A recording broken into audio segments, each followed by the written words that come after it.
अस्सलामुअलैकुम जी फ्रेंड्स। आज का जो हमारा टॉपिक है वो है मैक्सवेल डिस्ट्रीब्यूशन ऑफ वेलोसिटी। हम लोगों ने प्लाज्मा फिजिक्स सीरीज को स्टार्ट किया हुआ है।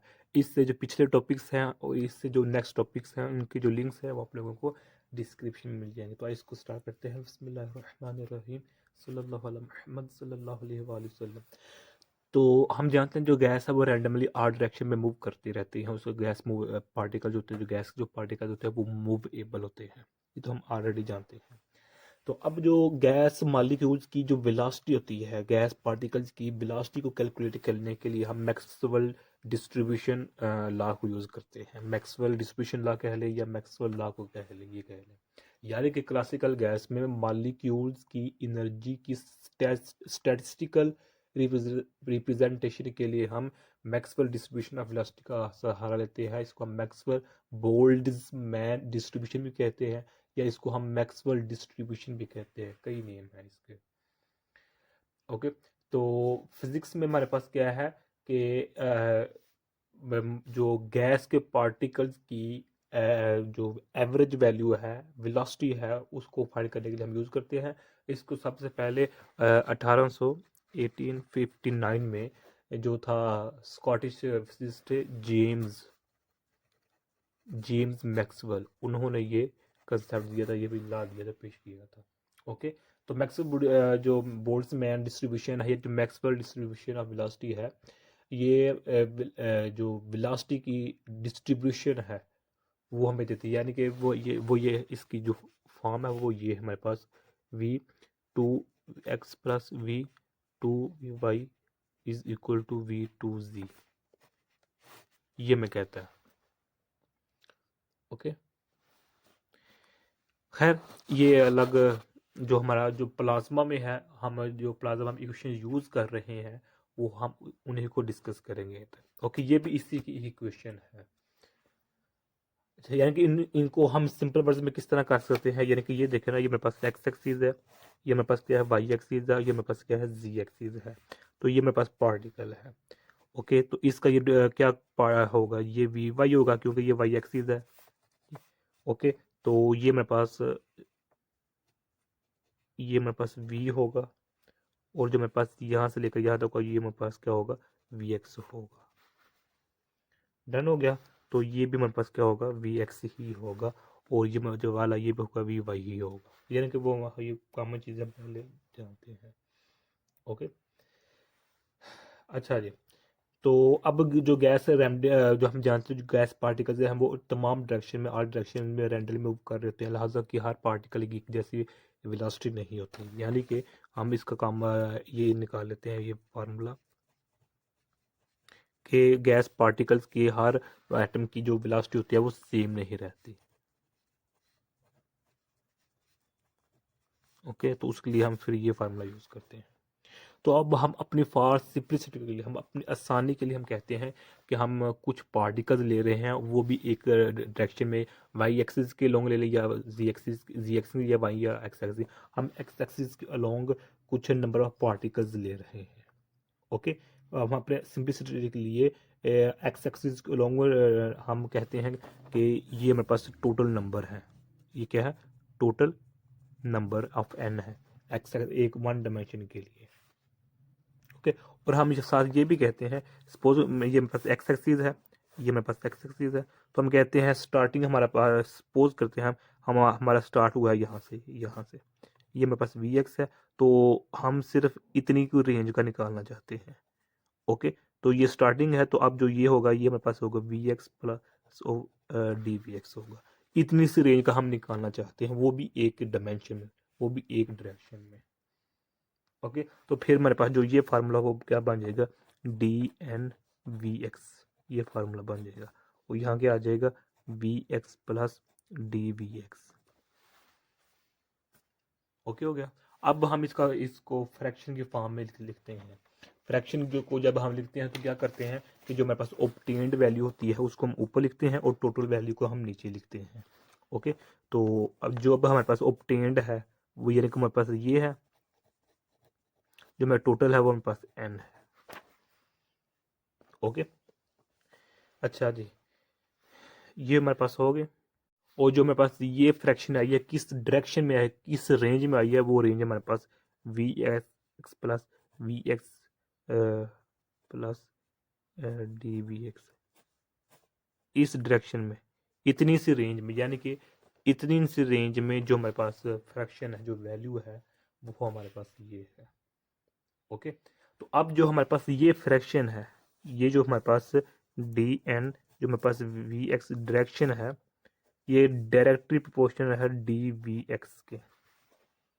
ओके, यानी कि मतलब क्या हुआ कि जैसे जैसे हम रेंज इंक्रीज करते जाएंगे, ये रेंज रेंज पहले इतनी थी, अब अगर इस यहाँ कर दी है, या फिर यहाँ यहाँ, जैसे जैसे हम जो रेंज है वो इंक्रीज करते जाएंगे, तो जो हमारे पास नंबर ऑफ पार्टिकल्स हैं वन डायमेंशन में एक्स एक्सिस के अलॉन्ग, वो भी इंक्रीज करते जाएंगे। तो जब नंबर ऑफ पार्टिकल इंक्रीज करते जाएंगे तो हमारे पास जो फ्रैक्शन की वैल्यू होगी वो भी इंक्रीज करती जाएगी। ओके, तो लिहाजा जो मेरे पास फ्रैक्शन है वो डायरेक्टली प्रोपोर्शनल है इसके। डन हो गया। क्योंकि ये कैसे इंक्रीज होगी, जब रेंज इंक्रीज होगी। पहले देखिए इतनी सी रेंज में ये वैल्यू थी, जब रेंज ये होगी तो ये वैल्यू इंक्रीज करेगी, जब ये रेंज होगी यहाँ से यहाँ तक ये वैल्यू इंक्रीज करेगी, जब ये होगी यहाँ तक हो गया तो ये वैल्यू इंक्रीज करेगी, ये तो जब ये इंक्रीज करेगी तो इसका मतलब है कि नंबर ऑफ पार्टिकल इंक्रीज कर रहे हैं, नंबर ऑफ पार्टिकल इंक्रीज मतलब इसका फ्रैक्शन इंक्रीज कर रहा है। तो लिहाजा इस प्रोपोर्शनैलिटी को जब हम ख़त्म करेंगे तो हमारे पास D N V X over N is equal to F V X और डी वी एक्स, ये मेरे पास क्या है, कांस्टेंट आ चुका है। Constant must be function of velocity होना चाहिए मेरे पास। लिहाजा ये जो मेरे पास इसको हम मैनेज करेंगे तो मेरे पास ये इक्वेशन बन जाएगी D N V X is equal to N F V X D V X. ये इक्वेशन नंबर हमारे पास 1 बन चुकी है। ये किस डायरेक्शन में है, अलोंग दी एक्स एक्सिस है। बिल्कुल इसी तरह हम अलोंग दी वाई एक्सिस भी यही सेम प्रोसेस कर सकते हैं, और अलोंग दी जी एक्सिस भी कर सकते हैं। लिहाजा हम इसी इक्वेशन को देखते हुए D N V Y is equal to N F V Y D V Y, ये इक्वेशन नंबर 2 बन जाएगी। D N V ji is equal to N F V G D V G, ये equation number 3 बन जाएगी हमारे पास। Okay, ये one dimension में है, वन डायमेंशन में वन डायमेंशन। अगर हम बात करते हैं कि फॉर 2 डायमेंशन की अगर हम बात करें तो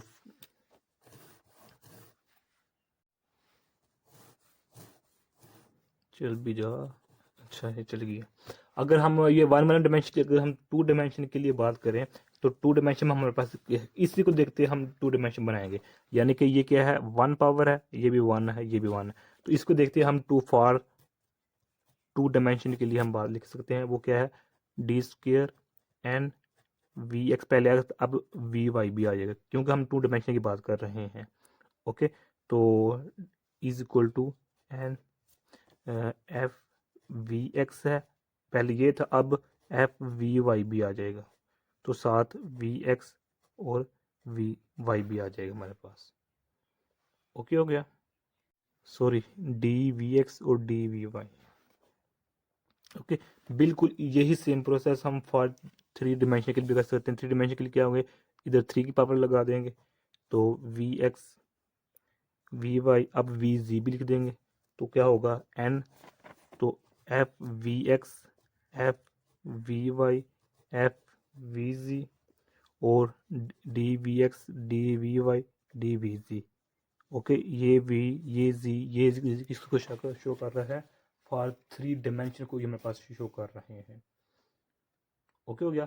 तो अब इस इक्वेशन को अगर हम एडजस्ट करें, यानी कि इस इक्वेशन को जब हम एडजस्ट करते हैं, एडजस्ट करने का मतलब मैनेज करते हैं, तो मैनेज करते हैं इस तरह इसको हम लिख सकते हैं V X F V Y F V ji is equal to क्या होगा, डी क्यूब होगा N V X V Y और V Z over D V X D V Y और डी वी जी होगा, और साथ 1 ओवर एन। यानी कि इसको हमने मैनेज किया है, क्या किया है कि जो मेरे पास ये वाला पार्ट है इधर रहने दिया है, ये भी इधर आकर 1 ओवर एन हो गया है, और ये भी इधर आकर डिवाइड हो गया, ये इक्वेशन बन चुकी है। तो अब इस ये मेरे पास वैसे का वैसे ही रहेगा, एफ वी वाई है और एफ वी जी है। ओके, तो अब यहाँ देखें कि ये 1 ओवर एन, ये पहली अलग है, इसको अलग ही रहने दें, तो इसकी जगह हम मैं रो ओवर एन लिख सकता हूँ। यानी कि क्या किया है कि ये एन ये वाला आ गया तो रो है, ये मेरे पास रो है। और हम जानते हैं जो रो होती है वो किसकी इक्वल होती है कि जो हमारे पास मैस ओवर वॉल्यूम इसकी इक्वल होती है। तो D V X D V Y D V G ये मेरे पास वॉल्यूम को शो कर रहे हैं और ये नंबर ऑफ पार्टिकल्स को शो कर रहे हैं, यानी कि पार्टिकल मतलब मैस को शो कर रहे हैं। ओके, तो जो मेरे पास ये वाली रो है ये मेरे पास क्या है, आइसोट्रोपिक है। क्या है, ये मेरे पास आइसोट्रोपिक है। डन हो गया।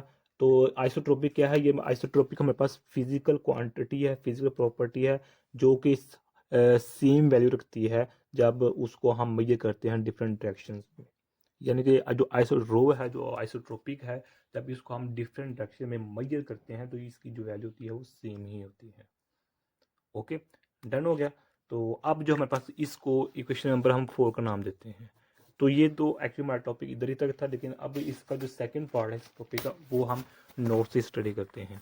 यहाँ तक हमने कर लिया हुआ है, ओ बल्कि ये देखिए सब कुछ कर लिया हुआ है। अब हम यहाँ देखते हैं आइसोट्रोपिक है, इतनी फिजिकल प्रॉपर्टी ये मैंने बताया। अब इक्वेशन नंबर 4 है, इसका हम पार्शियल डेरिवेटिव लेते हैं जो कि हमारे पास ये है। इसका जब पार्शियल डेरिवेटिव लेंगे तो हमारे पास ये आएगा। ओके, तो और चूंकि जो ये लेफ्ट हैंड साइड यहाँ तक पार्शियल डेरिवेटिव लिया, तो अब ये क्या है, कांस्टेंट है। जब कांस्टेंट का लेते हैं तो नंबर ऑफ पार्टिकल्स भी कांस्टेंट है। जो एन है, जो टोटल नंबर ऑफ पार्टिकल्स हमने लिए हुए हैं टोटल, वो भी कांस्टेंट है। तो लिहाजा ये मेरे पास जीरो की इक्वल हो गया ये वाला। ओके, तो अब इस इक्वेशन में क्या करेंगे, इस दोनों इक्वेशन को दोनों साइड पर हम क्या कर देंगे, V V W V X W V Y और W sorry F V X F V Y और एफ वी जी से क्या कर देंगे, डिवाइड कर देंगे। यहाँ भी और यहाँ भी, यहाँ डिवाइड करें तो हमारे पास ये जीरो का जीरो ही रहेगा। तो जब इस यहाँ इस पे यहाँ पर डिवाइड करेंगे तो हमारे पास ये फॉर्म बन जाएगी, इक्वेशन नंबर 5 बन जाएगी। ओके, और हम इधर लिख लें एज वी नो डैट कि जो मेरे पास v is equal to we x square we plus we Y square plus we g square, जिस तरह मैंने स्टार्टिंग में कहा था। ये देखें स्टार्टिंग में। ओके, ये इक्वेशन को हमने यूज़ किया। तो अभी इस इक्वेशन का जब हम डेरिवेटिव लेते हैं तो हमारे पास ये इक्वेशन बन जाएगी, इससे इसमें इससे और यहाँ से हम यहाँ आ जाते हैं। बिल्कुल इसी इजी स्टेप्स हैं। इसको हम इक्वेशन नंबर 6 का नाम दे देते हैं। तो अब इस इक्वेशन नंबर 6 को हम मल्टीप्लाई कर देते हैं एम बीटा के साथ, यहाँ भी और यहाँ भी। तो ये तो जीरो का जीरो ही रहेगा। अब एम क्या है, ये मैथ्स ऑफ मॉलिक्यूल्स है। बीटा क्या है, beta is equal to 1/kT है जो कि हमारे पास कांस्टेंट है। टेम्परेचर है और के हमारे पास बोल्ट्जमैन कांस्टेंट है और इसकी वैल्यू भी होती है 1.38 इंटू हमारे पास आई थिंक जी नेगेटिव 23 है, नेगेटिव 23 है। और इसका जो यूनिट है वो जोर पर केल्विन है। अच्छा जी, ये हमारे पास इसको हमने एम बी को इधर भी मल्टीपल किया और इधर भी मल्टीपल किया। तो अब इक्वेशन नंबर 7 है। अब इक्वेशन नंबर 5 यहाँ देखे क्या है, डी वी एक्स है, डी वी वाई है, डी वी जी है। तो यहाँ भी क्या है, इक्वेशन नंबर 5 में क्या है कि डी वी एक्स है, डी वी वाई है, डी वी जी है। अब इनको हम कंपेयर कर देंगे, यानी कि इक्वेशन नंबर जो मेरे पास 5 है इसको और जो हमारे पास इक्वेशन नंबर 7 है इसको हम कंपेयर कर देंगे। तो कंपेयर करने के बाद हमारे पास ये फॉर्म आ जाएगी, ये इक्वेशन आ जाएगी। ओके, ये कंपेयर किया हमने। जब कंपेयर किया तो अब हमारे पास इसको हम इक्वेशन नंबर 8 का नाम दे देते हैं, इसको इक्वेशन नंबर 9 का नाम देते हैं और इसको हम इक्वेशन नंबर 10 का नाम दे देते हैं। ये देखें, अब हम जो इक्वेशन नंबर इन तीनों में से किसी एक, ये एक्स एक्स के लूँगा, ये वाई की है, जी की है, हम किसी एक डायमेंशन को ले लेते हैं जो को हमारे पास हम पहली इक्वेशन को लेते हैं फ्रॉम इक्वेशन नंबर 8। तो इक्वेशन नंबर 8 से हम ये इक्वेशन निकाल सकते हैं। इक्वेशन नंबर जो मेरे पास 8 है वहाँ से हम ये इक्वेशन निकाल सकते हैं। अब इसका हम इंटीग्रेशन करेंगे बोथ साइड पर। जब इस इंटीग्रेट करेंगे तो हमारे पास ये आ जाएगा।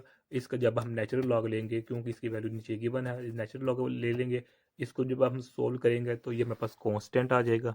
और हाँ, ये कांस्टेंट इक्वेशन की सिस्टम को जो इनिशियलाइज होती है उसको फाइंड करने में कांस्टेंट हमारी हेल्प करता है। इसको हमने न्यूक्लियर फिजिक्स में स्टडी किया हुआ है। अच्छा, कि इंटीग्रेशन में कांस्टेंट क्यों होता है। खैर, ये भी नेचुरल होगा, ये भी तो इधर आकर नेगेटिव हो जाएगा तो ये वहीं का वहीं रहेगा। तो ये नेगेटिव को हम ब्रैकेट की डिवाइड की फॉर्म में लिख सकते हैं। तो इसको हमने इस फॉर्म में है, ये पहले इस फॉर्म में है। तो अब नेचुरल लॉग से हम एक्सपोनेंशियल फॉर्म में आ चुके हैं। क्या है, नेचुरल लॉग से हम एक्सपोनेंशियल फॉर्म में आ चुके हैं। न्यूक्लियर फिजिक्स में हम दोनों करते थे, नेचुरल लॉग से एक्सपोनेंशियल फॉर्म में भी आते थे और एक्सपोनेंशियल से नेचुरल लॉग में जाते थे जब हम डिके लॉ को स्टडी किया था न्यूक्लियर फिजिक्स में। खैर ये तो प्लाज्मा है, इसमें सिर्फ एक ही हमारा कन्वर्टिंग हुआ कि हम नेचुरल लॉग से एक्सपोनेंशियल फॉर्म में आ गए। ये मेरे पास क्या है, वी एक्स। ओके, अब ये वी एक्स है, इसी तरह हम वी वाई वी जी और वी जी भी लिख सकते हैं। तो अब जो हमारे पास ये इक्वेशन आ चुकी हैं, ये हमें जो वेलोसिटी की फंक्शन होता है उसके बारे में हमको बताता है। यानी कि जो मेरे पास ये इक्वेशंस है, ये हमें बताती हैं कि जो मॉलिक्यूल्स हैं वो कहाँ लाई कर रहे हैं। जो हमने स्टार्टिंग में कहा था ना कि ये रेंज है, ये इक्वेशन दरअसल इन्हीं को बताती है कि किस कहाँ से रेंज स्टार्ट हुई है और कहाँ रेंज ख़त्म हुई है। उन रेंज के दरमियान जो नंबर ऑफ मॉलिक्यूल्स हैं उसको हमें ये इक्वेशन हेल्प करने में फाइंड करने में हेल्प करती हैं। अब यहाँ ये क्वेश्चन हो सकता है कि इधर जो एम बी है ये हमने क्यों यूज़ किया है। ओके, तो इसकी दो रीज़न हो सकती हैं। ओके, पहली रीज़न ये है कि जो टेम्परेचर है और जो हमारे पास हीट है, उन दोनों को इंटरलेट करने के लिए, इंट्रोड्यूस करने के लिए हम एम बी का सहारा लेते हैं। और बी क्या है, ये बोल्ट्जमैन कांस्टेंट की है, यानी कि वो के टी है, और के क्या है, बोल्ट्जमैन कांस्टेंट है। तो लिहाजा इसको यूज़ करने का मतलब ये हो गया कि जो हमारे पास जब इसको हम यूज़ करेंगे तो हमें जो तमाम पार्टिकल्स की वेलोसिटी की जो डिस्क्रिप्शन होगी मुकम्मल, वो हमें मिल जाएगी कि हम किस रेंज में लाई कर रहे हैं, किस रेंज में लाई करने के बाद रेंज में है, और उस रेंज में रहते हुए जो तमाम पार्टिकल्स की वेलोसिटी की जो मुकम्मल डिस्क्रिप्शन होगी वो हमें मिल जाएगी इसको यूज़ करने से। क्यों? क्योंकि बी में हमारे पास बोल्ट्जमैन कांस्टेंट आता है, और जो बोल्ट्जमैन कांस्टेंट की होता है वो हमें रिलेशनशिप देता है हीट और टेम्परेचर के साथ। ओके, अच्छा, हमें ये यहाँ ये भी पता है कि जो टेम्परेचर होगा वो हमारा कांस्टेंट होना चाहिए।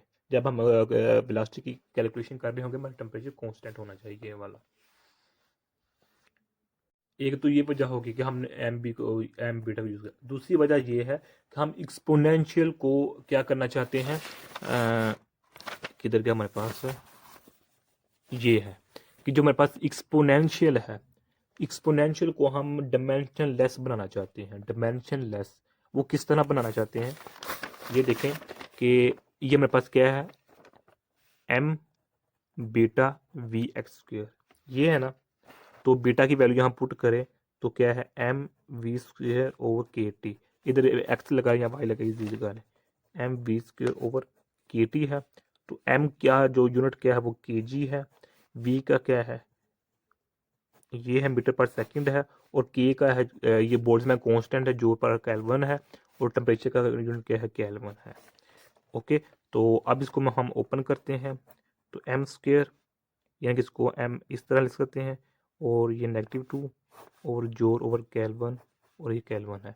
ये केल्विन इस केल्विन से कैंसिल हो जाएगा, तो हमारे पास क्या बच जाएगा, अच्छा, जो के किलोग्राम है जो हमारे पास, किलोग्राम मीटर सेकंड, और इस 1 मीटर को हम बाहर ले गए हैं, एक ये टर्म बन चुकी है, और ओवर जोल है। ओके, तो किलोग्राम मीटर पर स्क्वायर जो नेगेटिव में है, ये किसकी इक्वल है, ये वाला टर्म, ये मेरे पास न्यूटन के इक्वल है। ये मीटर वैसे क्या आ जाएगा, ये जोल है नीचे, तो न्यूटन मीटर किसकी, तो जोल, और जोल है, तो जोल जोल से कैंसिल, तो मेरे पास वही आ गया। तो लिहाजा एक्सपोनेंशियल को डिमेंशन लेस बनाने के लिए भी हम जो हमारे पास टर्म है ना एम बी को, हम इसलिए यूज़ करते हैं जिस तरह हमने साहा इक्वेशन में की थी। साहा इक्वेशन में भी हम डिमेंशनलेस बनाना होता है, तो इधर भी वही सेम केस। तो यही आज का हमारा इतना सा टॉपिक था। जज़ाकल्लाह खैर। अस्सलाम वालेकुम व रहमतुल्लाहि व बरकातहू।